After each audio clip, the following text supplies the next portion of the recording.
السلام عليكم ورحمة الله تعالى وبركاته. مرحبا بكم، يومكم موفق جميعا. خبر صار للموظفين في الجزائر: التقاعد قد يكون أعلى من الراتب الشهري.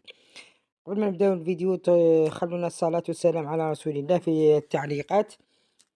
في خبر يبعث الأمل لدى آلاف الموظفين عبر الوطن، كشف خبير مختص في حساب التقاعد عن مفاجأة سارة.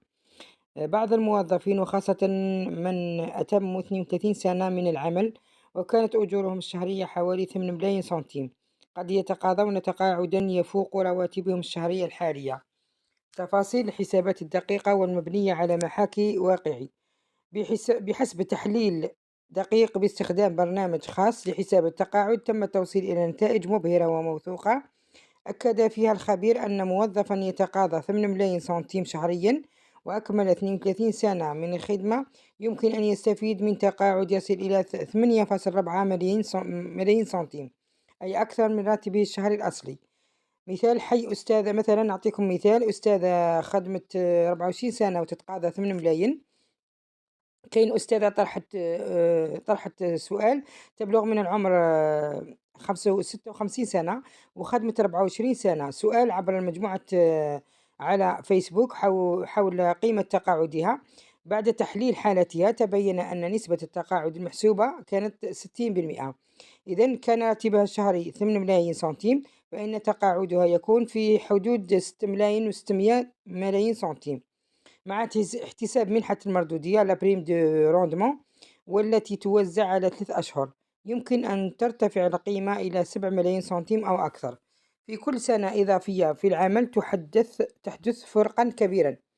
مثلا 26 سنة عمل تقاعد يقارب 7 ملايين سنتيم، 28 سنة عمل حوالي 7 ملايين و500 ملايين سنتيم، 30 سنة عمل تقارب تقاعد قريب من الراتب الشهري، 32 سنة عمل التقاعد يصل إلى 8.4 ملايين سنتيم، يعني 8 ملايين و400 سنتيم. الخلاصة: إكمال المسار المهني حتى 32 سنة يمكن أن يضع تقاعدا مريحا جدا، خاصة للموظفين الذين يستفيدون من منحة المردودية. ملاحظات مهمة من الخبير: الحسابات تتم بناء على راتب الخام البغيت وليس الصافي. نسبة الضمان الاجتماعي للمتقاعدين هي فقط 2%، أي أقل بكثير من نسبة الاقتطاع أثناء فترة العمل. الضرائب تطبق حسب شريحة الدخل، ولكن توجد إعفاءات خاصة بالمتقاعدين. من المهم احتساب منحة المردودية بدقة، لأنها تؤثر بشكل مباشر على قيمة التقاعد النهائي. أداة حساب التقاعد متوفرة حسب الطلب. الخبير أشار إلى أن الأداة المستعملة لحساب التقاعد متاحة ويمكن طلبها، وهي دقيقة جدا ومجربة على حالات واقعية وتظهر النتائج بالسنتيم. هذا الخبر يمثل بارقة أمل لكل موظف يطمح لتقاعد مريح بعد سنوات من الخدمة. إذا كنت موظفا تتقاضى 8 ملايين سنتيم وتفكر في التقاعد، فلا تتردد في دراسة وضع بالتفصيل، قد يكون المستقبل أكثر إشراقا مما تتوفر.